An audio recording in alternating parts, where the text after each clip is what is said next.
Hey, what's up, everyone? I'm live coming at you in the studio room to talk Spider Man. Brand new day. This is the first live episode of the podcast. So I'm coming at you right now with my thoughts, reactions, breakdowns, all of it coming at you live in the studio room. So excited to be doing this finally on the podcast.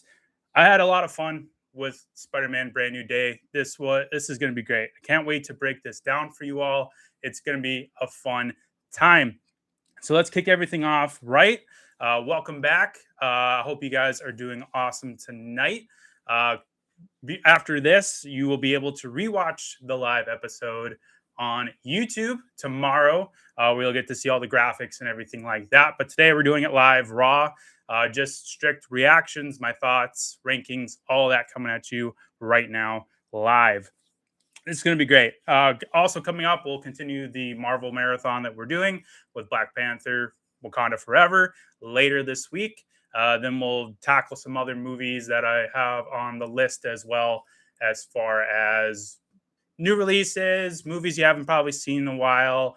There's a lot of content coming at you the rest of the year, but it's going to be awesome. So let's dive into Spider-Man Brand New Day right now. Currently in theaters, it just came out this Friday, July 31st. But if you were a lucky Amazon member, you were able to see it on Wednesday, and then Thursday a few showings as well for some of the theaters out there. But it was worldwide on Friday, July 31st. I didn't get to see it until this morning. So it's very fresh in my mind. Just saw it a few hours ago, and it blew my mind away. This was a fantastic Spider-Man movie, fantastic Marvel movie, just a fantastic movie in general. It's such a fun theater experience. Full. The theater was completely packed. I think there's maybe two open seats. I got to sit there with my family, who are all Spider-Man fans. We all just got to dive into the world of Tom Holland as Spider-Man once again. Looking at the current box office, it has made a whopping $927 million. This is a massive, massive hit for not just Marvel, but for Tom Holland, the Spider-Man IP, just movies in general. This was a fantastic opening weekend so far. I mean, it's still only Sunday night. Maybe it'll be able to crack $1 billion come tomorrow. We'll find out on Monday morning. I think usually around 10 or 11 a.m. they usually run those box office numbers for the previous weekend for the box office. So, but looking at the budget, according to Marvel Studios and Amy Pascal, this movie, the production cost was about 225 million. Now, usually I like to add in another 100 million for any sort of marketing and things like that. So, but regardless of it, with a $927 million haul in just these 3 days, it has easily tripled its money for whatever that ending budget is. It's truly doing a phenomenal job here in the box office so far.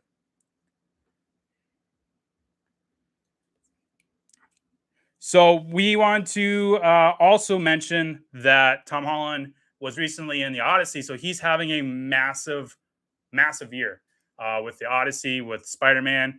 Still not sure if he's going to be Avengers Endgame at all, or excuse me, Avengers Doomsday at all. So he could potentially have a third massive blockbuster on his hands coming later this year in December. So we'll see. Uh, Anyways, let's dive into the movie itself. So Brand New Day starts about 4 years after the events of No Way Home. If you remember, No Way Home ended with Doctor Strange casting that spell to make everybody in the world, including Doctor Strange himself, that Peter Parker doesn't exist, that he is not Spider-Man. Only Peter Parker himself remembers all the events that have happened leading up to that point. That includes MJ, Ned, Doctor Strange himself, everybody the in the world, the Punisher, Black Widow, the Avengers, everybody. Nobody remembers Peter, and that's got to be tough on him. Well, he's struggling with that in this movie. That kind of kickstarts this whole evolutionary process, this hormonal imbalance that he's experiencing within himself. That gives him organic webs, increased strength, increased ability. Like he's just dialed up to 100 with even his spider sense has gone haywire. You get that scene where he steps outside on the rooftop and he can't control all the sounds coming in his area. He's got headaches. He's just a complete mess right now. And Evie, who is his new AI compadre with how he with all his tech, suggests that it could be stress related, anxiety, depression, things, post traumatic stress could have triggered it, which seems like he has all of those. And that's a really cool character development to kind of dive into that and see how he overcomes that, which he eventually does at the end of the movie, which was a really awesome scene at the end there at the Damage Control headquarters, which Damage Control plays a massive role in this movie. We've been kind of getting glimpses and some side characters from Damage Control, but this one is at the really center of this entire movie. And it's kind of setting up this idea that Damage Control is not exactly what they have in mind. This is kind of turning into the new Shield or the new Hydra with different secrets, different experiments going on. And that's kind of what leads into the villain, Sadie Sink's character, Jean Grey. Yes, it's been confirmed that Sadie Sink is Jean Grey in the MCU. And this is where she comes in to where her, and not just her, but her sister has been targeted by Damage Control because of their abilities, because of what they could do if held unchecked. And so that kind of leads into this whole battle with Damage Control. Spider-Man ends up becoming friends with Damage Control, but then realizes that that was a mistake. So he must rectify that with Jean Grey. So it's really heavy Damage Control, and it's really heavy on Peter juggling life as Peter, life as Spider-Man, this mutation going on in his DNA that is altering his abilities, that's enhancing his abilities and making him unpredictable, which could lead him to become a villain, which Damage Control is afraid of. And we get that small scene at the end too, where they kind of glimpse that they've made weapons to stop Spider-Man if he ever got out of control, just like everybody else in the world. So it's very Damage Control heavy in this as well. I really like this storyline. I think it's a really cool way to introduce the full power of what Spider-Man can do. It's also a great way to introduce mutants, introduce, Jean Grey as an X-Men, who is one of the most iconic X-Men characters. And I can't think of anybody else better than Sadie Sink. She did a fantastic job. Now, originally, I didn't think that they would actually pull the trigger and have Sadie Sink as Jean Grey. I was on the side of, that's probably just smoke with all the rumors going around that this was, in fact, Jean Grey within the MCU was who Sadie Sink was playing in this movie. I thought maybe it would be, Jean Grey and Cyclops' daughter. I thought maybe it would be some other kind of telepathic hero that we haven't met yet. But they did pull the trigger on it, and she is, in fact, the Jean Grey in the MCU that will be a part of the X-Men in the X-Men movie coming out, I think, in about 2028 is when they're set that movie. No other casting as far as the main prominent figures yet. But if you remember on the Amazing Spider-Man 2 review episode, I did reveal that Emma Frost has been cast by Samara Weaving. So we do have a few X-Men cast so far. There's rumors going around that Adam Driver could be Magneto or Sinister, or I think Patrick Wilson has been linked to Professor X. Like, there's a lot of different rumors going around as far as casting the X-Men, but those will be massive, massive castings dropped on the internet once the MCU does figure out who is going to play the iconic team, the X-Men. And I'm super excited to see this new reboot. So let's get to the rest of the cast. I already brought up Sadie Sink. I'll try to save most of my thoughts about her in the villain scale, because we will be doing the villain scale today on the episode. But Peter Parker, Spider-Man, played once again by Tom Holland. I've said this numerous times. I'll say it numerous times again. I absolutely love Tom Holland as Spider-Man. He is, I think, the best version of Spider-Man that we've gotten. He has that perfect blend of what Garfield did right, what Tobey did right in their movies, and just found a really great way to blend the two, but also giving his own spin on it. And he's phenomenal. And he's phenomenal in this movie. I already posted on social media pages about my initial thoughts of the movie when I stepped out of the theater. And I think this is the best Spider-Man movie that we've gotten so far. I think this is the best version of Spider-Man that we've gotten, with all the, the fight scenes, with the way he moves, the dialogue that they had Tom Holland do. The suit itself it just screams comic booky, and it's just visually pleasing to see him in this, what I think is the most comic accurate suit that we not only seen for Spider-Man, but for any hero within the Marvel universe yet to this day. I think it is the closest thing that you will ever get from ripping it out of the pages of the comics in this suit. It's phenomenal what they did with that suit, and Tom Holland fills it really well. He looks great in it. He moves around really well with it. It's fantastic, but he is great as well. MJ, played once again by Zendaya. So their relationship's kind of tricky. If you remember, she was included in the spell that basically brainwashed everybody, forgetting who Peter Parker was, forgetting that Peter Parker was Spider-Man. So her and Peter aren't together. She's living with Ned in college.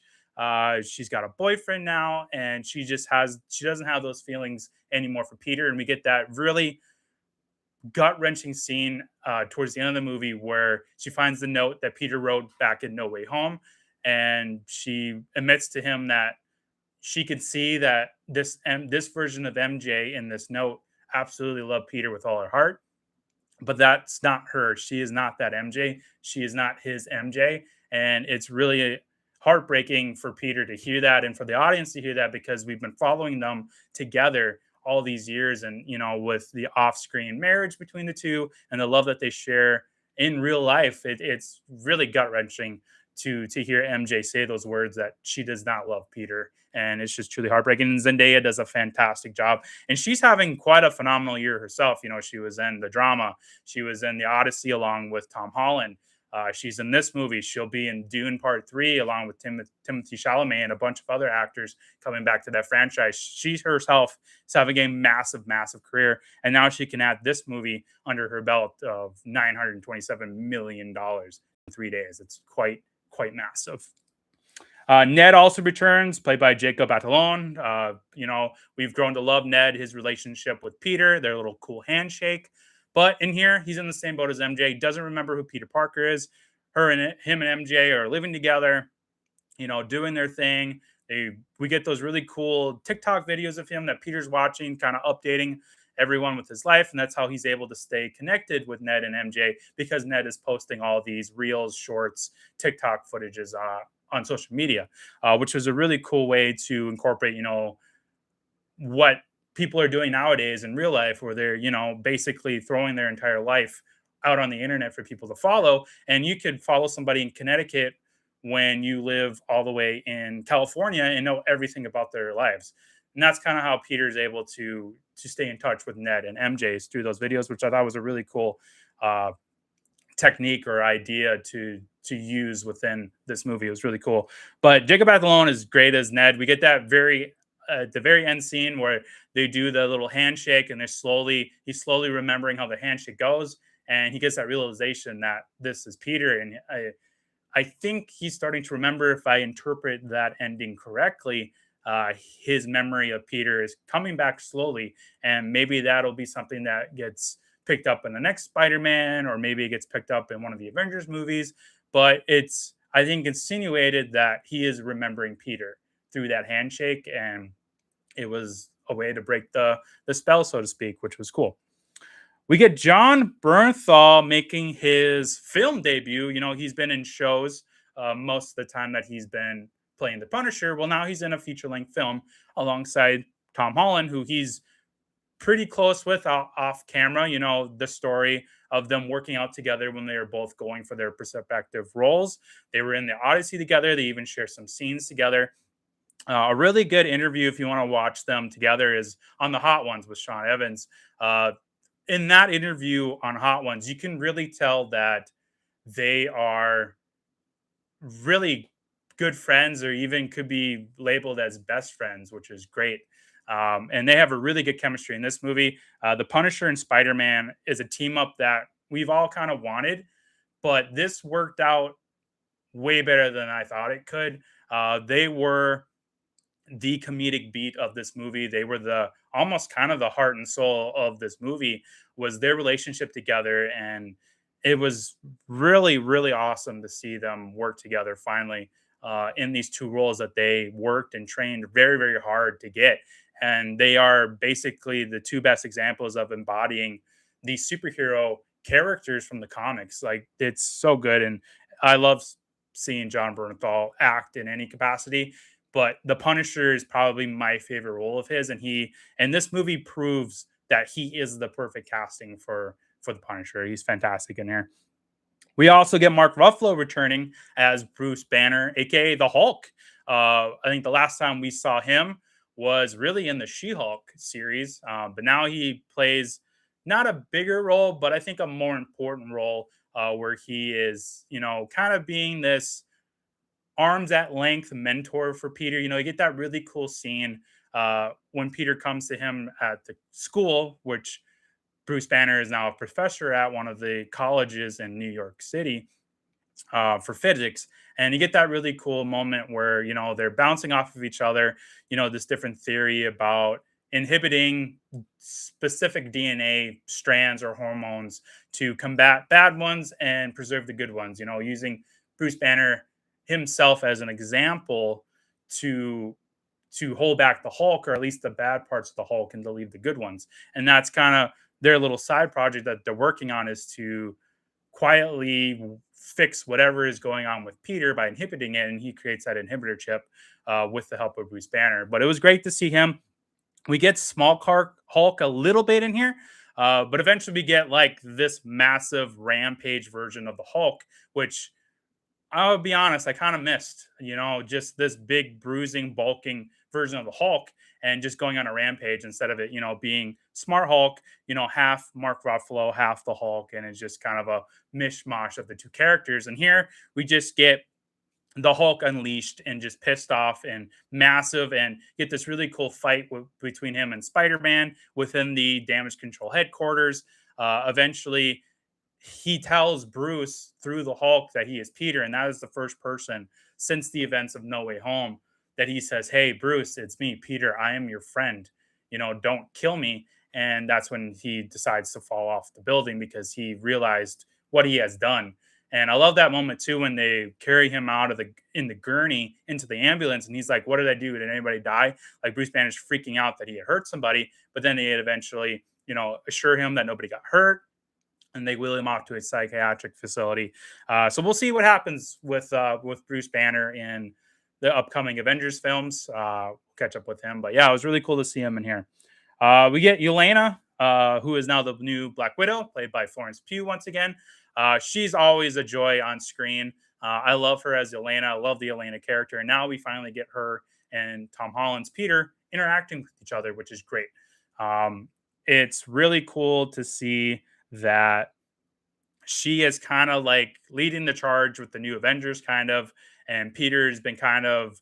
They kind of make it seem like they have helped each other in the past. They built this working relationship with each other, and he's kind of familiar with the new Avengers, as they labeled themselves in that Thunderbolts movie. But they have really good chemistry together, and I hope we get to see more of them. She is confirmed to be in Doomsday, so we'll see if Peter shows up in that, or if they team up again in Secret Wars, maybe. But I love the scenes. I love that her office is in like this bathhouse, and she's just chilling there, taking a bath in there, and it's just really cool. I love it when Peter's like really reluctant to take off his mask and his suit to get in the water. He comes out of the, one of the stalls, and he's in his, black little underwear, but he's still wearing the mask in this pool. It was a really funny scene and really cool like that. Scorpion, we get to see Scorpion again. I don't think we've seen him since probably Spider-Man Homecoming, I think, because he was eventually locked up in prison with Vulture. But here we get him in the comic accurate-ish suit that he wears with the mechanical, tail with the very deadly spike, or whatever the thing's called on the scorpions, the stingers. I like his suit. It's pretty cool. I like the actor that plays him. I need to look up his name once again. Scorpion. He is played by Michael Mando, once again from Spider-Man Homecoming, which I think he's great. He gets more screen time in here, but not as much as I would hope. Maybe he could be the main villain in Spider-Man 5 or Spider-Man 6. But I think he done a really good job to where he could be the main villain in one of these Spider-Man installments. But the little bit of scenes that we did get with him are really, really cool. And that fight scene at night was really awesome. We'll talk about that more in potential iconic scenes for the movie, but this was a great showing of Scorpion. Detective DeWolf, she is kind of Spider-Man's contact within the New York Police Department. They talk mostly on the phone, but they seem to have a pretty good working relationship. It's cool to see that Spider-Man is starting to create these inner working relationships within, the New York City PD, so that they know that, hey, I'm here to help. I'm not here to cause any problems. I'm here to help you guys catch the bad guys as a volunteer. But she was really good in there too. We're introduced to, I'm just going to call him Bill, because that's what most people call him. He's kind of the head of damage control, and he ends up being, I guess, the actual villain in the end of the movie.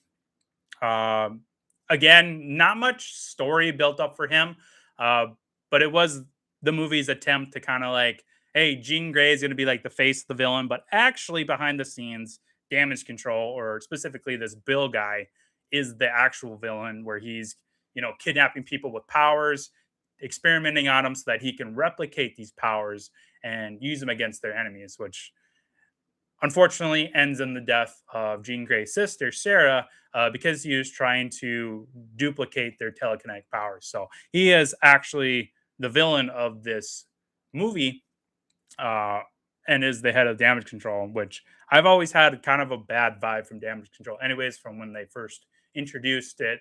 I think I think Spider-Man Homecoming was really the first one that they introduced damage control. So and then I just wanted to bring this one up. Naomi Watts voices Evie.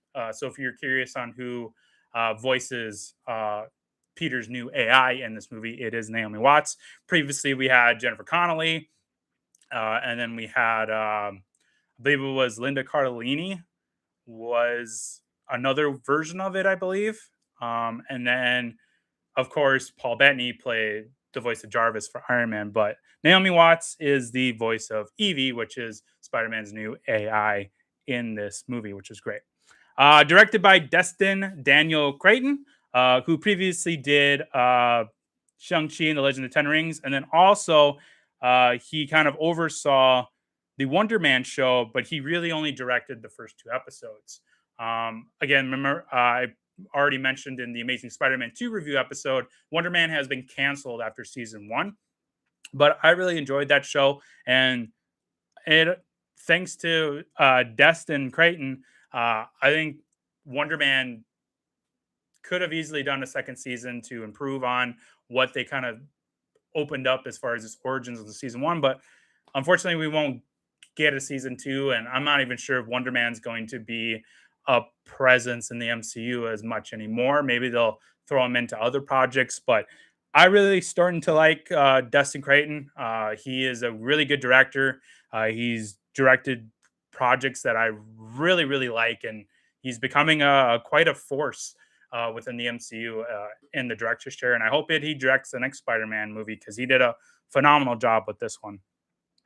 A couple more other notes that I wanted to cover before we start diving into iconic scenes, quotes, and part of the real meat of the show here. Uh, there was a few things that I noticed in this movie that really struck me, like, holy crap, am I actually seeing this? So they took some finishing moves from the Spider-Man video game, specifically Insomniac's Spider-Man game that has been just blowing Spider-Man fans' minds out of the water. Tom Holland does actual moves from the video games, which I thought was freaking awesome that they are incorporating those moves in the video games. That was really, really cool. Also, new suit, new logo, looks phenomenal. I've already talked about the suit, but the new logo looks really cool. I love the color scheme. I noticed that he incorporated a lot of inspiration from both Toby and Garfield suits, from the time that they met each other in No Way Home. So I thought that was really cool that when he was making this new suit, he took inspirations from those two guys. And I think mainly from Garfield's suit was what they really took from. But that was really cool as well. Also, I thought, introducing organic gloves finally to the MCU Spider-Man was awesome. Tobey Maguire just started right off the bat with the organic webs. Then we had Garfield, with that universe, like, oh, okay, wait, let's do this right. Let's do the web shooters. They did the same thing with Tom Holland. Well, now they're really digging into the Spider-Man lore, because eventually Spider-Man does get organic webs, but he does go through the web shooters first. And that's really cool about this movie. It's because it's showing you the evolution of what Spider-Man's going through and like amplifying his powers. And I thought it was really, really cool to see Tom Holland's Spider-Man finally, you know, get those organic webs and use those and try to train with them. And I love his reaction when he's first, realizing that he has organic webs and he's getting really disgusted by this coming out of his body. And that scene where he wakes up out of his like deep sleep state from the night before and he's hanging over the roof of his apartment building in this like web cocoon and just freaking out that he doesn't have his web shooters was really, really cool. But I love it that they incorporated the organic webs finally with this Spider-Man. And then the Staten Island running gag between him and the Punisher feels like the new Budapest. If you remember Black Widow, the Scarlett Johansson version of Black Widow, and Hawkeye, Jeremy Renner, they always reference like, uh, reminds you a lot of Budapest, right? This Staten Island seems to be the new quote unquote Budapest for Spider Man and the Punisher, who seem to be the next maybe Hawkeye Black Widow pairing, which is great. Uh, Briefly, they do touch on about it a little bit. Sounds like there was something to do with a drug dealer, and Spider-Man saves Frank's life. Dealing with this incident on Staten Island. They don't really go into great detail, just like Scarlett Johansson and Jeremy Renner don't really go into detail with the Budapest incident. But this seems to be the new quote unquote Budapest incident, and I thought that was a really great idea. The post-credit scene. Now, I didn't stay for the post-credit scene, and I'm kind of glad I didn't because I eventually researched this online and found that it was a pretty brief and kind of uneventful post-credit scene, but I figured I had to mention it anyways. So I guess the post-credit scene, and I'll watch it um, when the movie comes out to own. But so the Spidey tracker that Ned develops to track Spider-Man around New York City, I guess, is having a problem tracking Spider-Man, and it goes outward into space, kind of by the moon, and even past the moon. So I think this is kind of insinuating that Spider-Man's no longer on Earth. He could be on Battle World, which is the location of the multiversal war in Secret Wars. He could be, I don't know, maybe he's in a different universe where the Fantastic Four are. Like, we don't know. But what we do know is that according to this tracker, which I didn't even know could go into space, I thought it was just kind of like the general area of New York. I guess this thing can track Peter wherever he is. Insinuates that he is no longer on Earth or even on Earth 616, which is this main timeline of Earth. So I thought that was a pretty confusing and kind of uneventful post-credit scene, but it could be playing an important role in what's to come with Avengers Doomsday and Avengers Secret Wars. Again, Tom Holland hasn't been confirmed to be in Doomsday. It's very highly likely that he will just sit out Doomsday and come back in Secret Wars because that is where he gets the iconic black suit, the symbiote suit. So maybe that's what he is at. Maybe he's somewhere off in space. He's going to come into contact with the symbiote and get the black suit finally. So it could be a cool thing. And then I already talked about this is the best version of Spider-Man. I think this is the best that we've gotten so far out of all three of the actors, Toby, Andrew, and Tom. But he did a phenomenal job as Spider-Man in here. Okay, let's get to the potential iconic scenes. Now, again, these are scenes that, maybe in 5 years, you're watching Spider-Man Brand New Day for like the 20th time. And you're like, this is the scene that I think of when I hear the title Spider-Man Brand New Day. So here are your options here. So the opening montage of Spider-Man stopping crime. He's stopping Scorpion, stopping Tombstone, sorry, and a few other lower level villains. He's also stopped the Hand, which eventually works for damage control. But this was a really cool montage. You get a couple of like actual comic cover shots of Peter, saving somebody or catching a bad guy or fighting Scorpion, which is an actual cover of the comic book, again, getting slammed against the truck. This is a really cool montage of showing what Peter's been up to. Next scene here, Spider-Man trying out his organic webs. I already kind of touched up on this, but it was really funny when Peter was like kind of like grabbing his wrist and kind of oozing out the webbing. He was really disgusted, and the way that it kind of shoots out of his body is really out of control. I thought that was a really cool kind of way to introduce this idea that Peter has no idea how to control this thing. He has no idea how to control his body, and eventually, as he starts to become more confident in himself and understand what's going on with him, he's able to control it, at that last fight against the Hand at Damage Control headquarters. But this scene right here, where he's on the rooftop, was really, really fun. Peter fighting mind controlled Scorpion. This was really awesome. I think this was one of the better fights in the movie. Uh, Again, Peter can't control his webbing. He can't control his strength or his anger. When he goes into when he activates, the new version of Peter, his eyes turn black, which I thought was a really cool little effect that will happen to him. But eventually, he gets pissed off with Scorpion. He's beating the crap out of him. At one point, he grabs the tail and just slams the shit out of him into a cop car, injuring two cops. And I love that reaction that Peter has when he realizes what he's done. And he's like crying out to Detective DeWolf that, hey, are they okay? Are they hurt? Like, I didn't mean to. I'm sorry. And he's just out of control. He doesn't know how to control his strength, his emotions. And this was Jean Grey controlling Scorpion because as the fight starts to dissipate a little bit, you see her leave Scorpion's body, and he's like, "Where the hell am I, Spider-Man? What the hell happened?" And he's just out of control. And this is where the New York City police see Spider-Man as the monster that they were afraid that he could become. The next scene I have written down: Spider-Man versus the Hulk at Damage Control headquarters. This was a really awesome scene. This is like one of my favorite Hulk scenes ever. You have Spider-Man, you have the Punisher going up against the Hulk.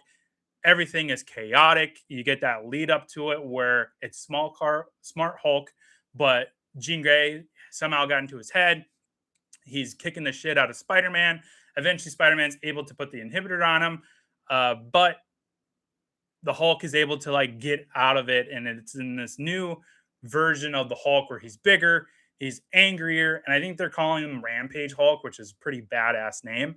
But he was really awesome in here, and I love that scene where he's just throwing Peter. He's against the walls. He's body slamming him. Eventually, they make their way outside the building. Peter's trying to web him against the building. The Hulk gets out, and then we have that scene, like I mentioned, where Peter's basically on his death's door, and he's like, "I got one more trick in my bag. Bruce, if you're in there, I'm Peter. My name, I was your friend." And Bruce is like, "Peter," and falls off the roof to stop the Hulk, which is pretty cool. Next, this is how I wrote it, because this is exactly how I see it. Peter going God mode against the Hand. Now, this scene where, he's coming to Damage Control, he's trying to save Jean. Jean has already defeated the Damage Control guys. She's activated pretty much her full strength. She's able to basically freeze everybody within, like, I think Punisher said like a 2-mile radius. And then she takes control of the Hand, and they end up fighting. Peter, instead of, fighting with the inhibitor chip on his neck, he takes that off and just goes full. He embraces this new version of himself and goes complete God mode against him. He's kicking the shit out of him. He's using those finishing moves from the video game. At one point, he jumps up into the roof. He skydives downward. He's got both hands, and he does like this twist move where he like webs the entire area and just body slams them out of the roof. It was really, really cool. I was like, Jesus, he's activated God mode, and he's just unstoppable right now. And it was one of the visually pleasing scenes in the movie for me. It was really, really awesome. And then Peter getting shot by Frank. This was a very intense scene. Now, it's Spider-Man. They can't kill Spider-Man in his own movie, but still, it's like, holy shit. He just took a bullet for Jean Grey. And you have that really touching moment after the shot, when Peter wakes up in the hospital and Frank's like, "I'm so sorry, kid. Like, I've seen bravery in combat, but what I saw you do, the way you stood in front of that bullet for that girl, was something else." And that was one of the better scenes that I've seen John Bernthal act in as the Punisher. And it was really touching. But the fact that Peter took a bullet for Jean Grey proves that he is the greatest superhero on earth. Like, he is incredible. It was a great scene. I think the most iconic scene that's going to come out of this movie, though, is, man, this is tough. I think it's I think it's going to be him going God mode against the Hand. Like that is such a awesome, visually pleasing. Like every Spider-Man fan's like, Jesus, this is Peter at his full potential as Spider-Man. Like he is just truly unstoppable. And this is what we've been wanting as a Spider-Man fan to see in a Spider-Man movie. It's really freaking awesome. I think that'll be eventually. I think that'll be the most iconic scene in this movie. But hey, feel free to drop in the comments if you agree with me or if you have a different iconic scene that you're going to think of when you hear the title Spider-Man: Brand New Day. Okay, let's go through some of the quotes here, and I'll point out the one I think is the most legendary of all of them. This one from Peter Parker. This is kind of how he opens it. Hi, my name is Peter Parker. You don't remember me, but we used to know each other. Something bad was going to happen, and the only way to stop it was to make everybody forget about me because I'm not just Peter Parker. I'm Spider-Man, and sometimes Spider-Man has to do the hard thing, even if it breaks Peter Parker's heart. I think that was a really that last line there is really powerful. It's Peter now realizing that not only does he have to be Peter, but he has to be Spider Man. Like he has to kind of hold back Peter's desires, his wants, if he's going to be New York City's true hero. It's really, really good line. This one from the Hulk. I had a, if you remember that scene from Captain America: First Avenger, where Chris Evans is in that theater and he's smirking because he sees the commercials of him as Captain America. I had that smirk sitting in the theater when I heard this. So Hulk goes, no Banner, no Hulk, only, or no girl, only Hulk. And it zooms in on Hulk's face when he says only Hulk. And I had that really good like smirk on his on my face in the theater, like Chris Evans did on a Captain America movie. This is great. Frank Castle. This one was kind of teased in the trailer. Bo and Spider-Man kicks him out of his own van. He's like, "You mother." He's trying to like say, "You motherfucker," but Spider-Man stops him midway because it's a PG-13 movie, and it covers his mouth with the webbing, and all you hear is "mother effer." That was a really good one. Elena's like iconic line from this movie.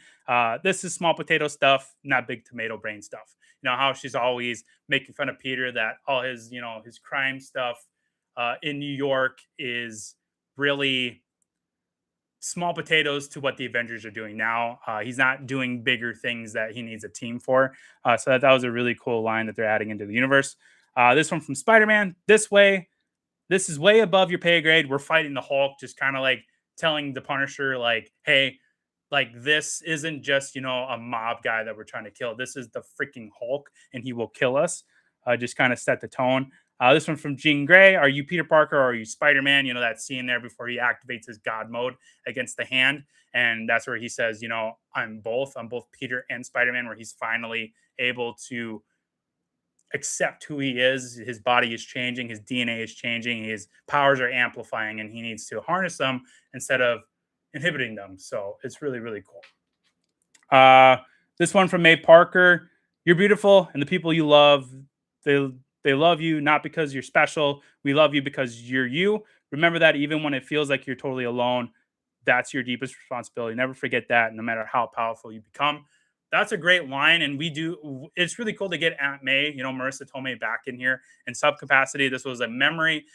Judging by the age that Tom Holland was in that, I think it has to be, anywhere post Civil War, maybe during Spider-Man Homecoming or right before or right after, where she's explained to him, hey, I know you have superpowers, but never forget that you're also Peter Parker too. And you're not alone. Like you have people here to help you. And this is the scene where Jean Grey gets into Peter's mind finally, and he is accepting her into his mind so that he can show her this memory and to help her understand that she's not alone. And this is Marissa Tomei talking to Sadie Sink. And it was really touching moments. Really cool to see Marissa Tomei back as Aunt May, still helping Peter. And, Peter has to tell Sadie Sink, like, hey, you have me. You're not alone now. We're connected because of this situation that we've been in. It was really, really cool. And then this last one from Peter, when he's messing around with the organic webs, he goes, Peter too had organic webs. He's cool. You're cool. Kind of talking to himself, kind of like a wink, wink. Hey, remember when he met Tobey Maguire in No Way Home? So that was another great line. I think for me, it's going to be that first line that I talked about. sometimes Spider-Man has to do the hard thing, even if it breaks Peter Parker's heart. Obviously referencing to the fact that he told Doctor Strange to erase everybody's memory of him, including his girlfriend MJ, who he loved more than life itself. And that broke Peter Parker's heart, but it was to protect her as Spider-Man. So I think that is the legendary line. Feel free to let me know what you think, your favorite quote is from the movie, or what you think is like the tagline in this movie. Since the movie just came out, there's not a whole lot of, fun facts that I was to find or had time to look for, but I did find a couple that I thought were pretty interesting. So, again, behind the reel, this is where these are facts about the movie that you probably didn't know about it behind the scenes. The subtitle, Brand New Day, was taken from the comic book storyline of the same name published between The Amazing Spider Man number 546 and The Amazing Spider Man 564. So, this was an actual comic book line called Brand New Day. Tom Holland was sustained. He had an injury that resulted in a pretty nasty concussion during filming, sending him to a hospital and requiring him to take a break for a few days as a precaution. If you remember, I posted quite a bit about this when this was going on, I think last year. He sustained a concussion and he was out for a few days. Filming went to halt. And then a scene from Star Wars, The Empire Strikes Back, is briefly seen on one of Ned's computer screens. The scene where the Snow Walker trips and falls on Hoth. This is, of course, the exact scene that Spider-Man references during that airport battle in Captain America: Civil War. So it was pretty cool that they was a callback from his first appearance of Spider-Man in Ned's apartment on TV as that Star Wars scene. So really, really cool. But yeah, I really enjoyed this movie. It's a fantastic Spider-Man movie, fantastic Marvel movie. I think could be Tom Holland's best performance so far as Spider-Man. Could be his best performance in his career. He was fantastic. Everybody as a cast was fantastic. I hope we get more Punisher and Spider-Man teaming up together. Him and Bernthal have a really good on-screen and off-screen chemistry together. It's really, really cool. We'll see what happens with Spider-Man 5, Spider-Man 6, and so on. Does Ned get his memories back completely? Does MJ finally, remember everything, and do they get back together? There's a lot of questions not answered yet, and it's all going to depend on what path they take for Spider-Man, post Avengers Doomsday and Secret Wars, because that'll be, the next big situation or mission that he becomes a part of. And Ned and MJ probably won't be a part of those movies, if maybe a little bit, if at all. But so I think Spider-Man 5, a lot of these answers that we have at the end of this movie will probably get answered. And then, of course, Sadie Sink will be in Doomsday or Secret Wars, I got to imagine. And then, of course, she'll be in that X-Men reboot in 2028 with the rest of the new casting of the X-Men. So, but this was a fantastic movie. Go ahead and I'm going to plan on seeing it again within the next week or so, because this movie is awesome. It's definitely going to be in consideration for movie of the year for me. We'll actually go through the candidates now. We're in August now, so we only got a few months left of 2026. Cinematic awards will be coming in January next year to kind of recap this year. But today, at the end of the episode, I'll kind of run through the current, top 5 of the year. And this could be a serious contender for movie of the year for me. All right, let's wrap things up like we always do with all the rankings. We got quite a bit of rankings today since this is both a Marvel movie and it's a new release. So we're going to add a mishmash of categories here. So the MCU ranking. This was really tough. Definitely in the top 10, definitely in the top 5. I think this is my favorite Marvel movie. Looking at the Spider-Man, we'll kind of do these simultaneously. Looking at the Spider-Man universe ranking, I think this is my favorite Spider-Man movie as well. It's the best version of Spider-Man we got. I think it's Tom Holland's best performance as Spider-Man. We get him teaming up with the Punisher. We get an awesome version of the Hulk. Sadie Sink has been revealed as Jean Grey, which is going to kick off this X-Men phase of the MCU. She was really good as Jean Grey. It makes me very excited for the X-Men reboot in the MCU. Visually, this is one of the best movies that I've seen visually. It's phenomenal. So I think this is number 1 for me, both in the Spider-Man universe ranking and the MCU ranking. I think this is number 1. Villain scale. As a reminder, this is where we look at the villain of the movie, motivation, costume, and of course, the performance by the actor. So Jean Grey, she is the main villain of this movie. Now, again, remember, there's kind of flips it on its head towards the end of the movie where it's actually kind of damage control is kind of the enemy. But we're going to focus on Jean Grey because she is the antagonist for most of the movie. So Sadie Sink, her performance was great. I really like her in here. I loved her in Stranger Things as Max, but she really did an excellent job as Jean Grey in here with the emotion, the connection with her sister. This kind of ties in with the motivation. Her sister was taking by damage control. She's been trying to get her back. Uh, it's eventually revealed that she died during one of these experiments, and uh, she is just really pissed off and she loses her cool at the end of the movie. And Peter has to, basically reason with her, calm her down, and set her on the right direction. But she was great in the costume. She's got the iconic, red hair that Jean Grey has in the movies, the cartoons, the comics. Her outfit's kind of, street clothes. Just she hasn't gotten her like full, superhero outfit yet. But I'm sure they're going to reveal that in X-Men or maybe Secret Wars or something coming up. But I think she looked pretty good. Definitely with the red hair. She looks great as Jean Grey. So I'm gonna give her 5 Thanos hits. She was a great villain. I really liked her in here. I like the back and forth between her and Peter. I love the effect where she's bouncing between people. And that's kind of how she's able to jump into different bodies and kind of travel, so to speak. But it was interesting that they gave her like a 33-foot radius, which I thought was really cool to like kind of limit her powers until she's able to fully tap into it and kind of grow, just like Peter's growing with his abilities. With Scorpion, since we've gotten Scorpion in quite a number of scenes, we're gonna do like a bonus round of villain scale today. So Scorpion, I thought he looked great with the new suit, with the mechanical tail with the stinger on it. I like Michael Mando as Scorpion. He's really cool. Again, he doesn't get a whole lot to do just because he's more of a side character, but he does pop up in and out of there more than any of the other villains other than Jean Grey. So I'm going to give him 3 Thanos says just because we haven't really gotten much out of him in the limited screen time that he had. But he looked great. So I'm going to give him 3 Thanos heads for this one. Best in show. Since this is a new release, we're going to do best in show for this. So your nominees are Tom Holland as Peter Parker, Spider-Man, Sadie Sink as Jean Grey, John Bernthal as Frank Castle, Punisher. So this is tough. This is probably one of the hardest best in shows that I've done. This is where you're walking out of the movie and you're like, damn, so and so was really freaking great in this movie, and that's the character that I bring out of this movie with. For me, I think it's between Tom Holland and John Bernthal. They were both really, really awesome. But I think for this one, I'm going to go with Tom Holland. I think Tom Holland is the best in show for this movie. This is his movie. He is phenomenal in here. This is his best performance as Spider-Man. This is the best Spider-Man movie that we've gotten. So I'm going to go with Tom Holland as best in show for Spider-Man Brand New Day. But John Bernthal gets right up there, like right by. He's a really close runner-up because he was great. And Sadie Sink was great too as Jean Grey. I'm very excited to see them expand her role with the X-Men part of the MCU.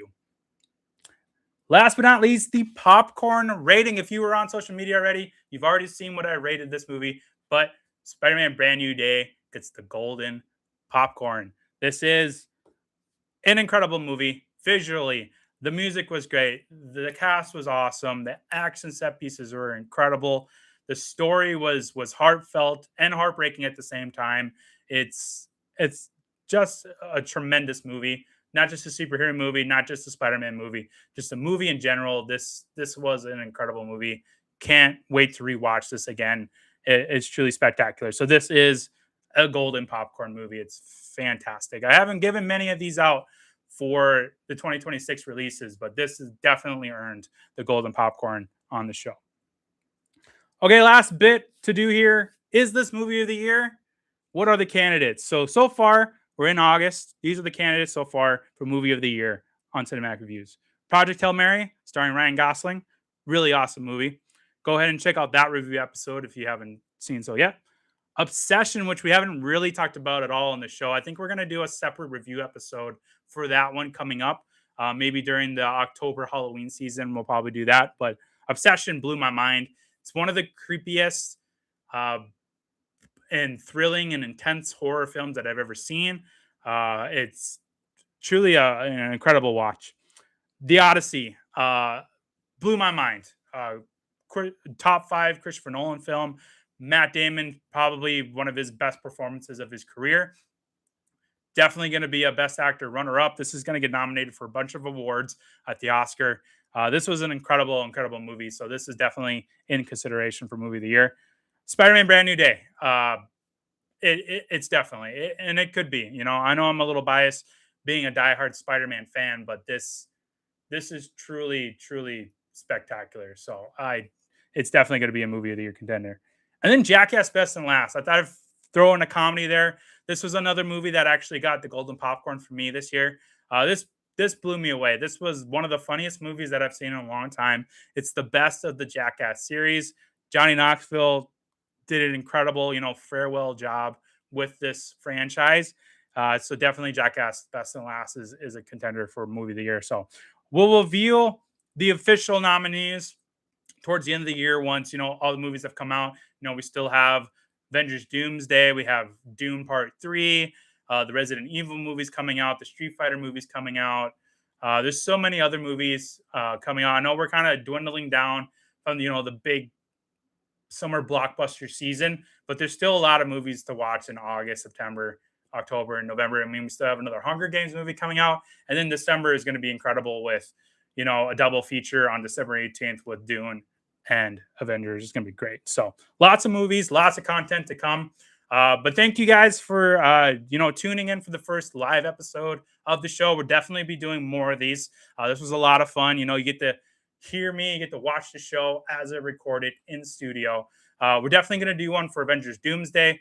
Probably do one for Dune Part 3 as well, because I think we're going to do like a cool double feature for Doomsday, which is what they kind of labeled it as, the new Barbenheimer, if you remember that one a few years ago.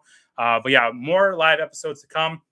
Again, you'll be able to watch this again tomorrow. I'll post this up where you can rewatch it if you weren't able to watch the whole live or you just want to watch it again. So thank you guys again for joining. Go ahead and see Spider-Man again if you haven't. I'm definitely going to be seeing it. It's an awesome movie.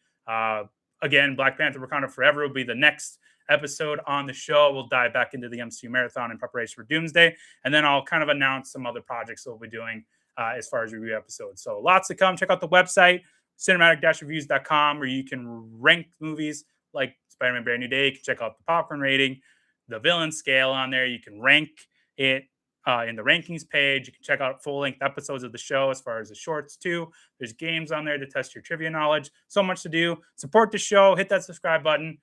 Check out the social media pages. Hit the follow button on there. Thank you guys again for joining in to the live episode of Spider-Man Brand New Day. Good night, everybody. See you all next time.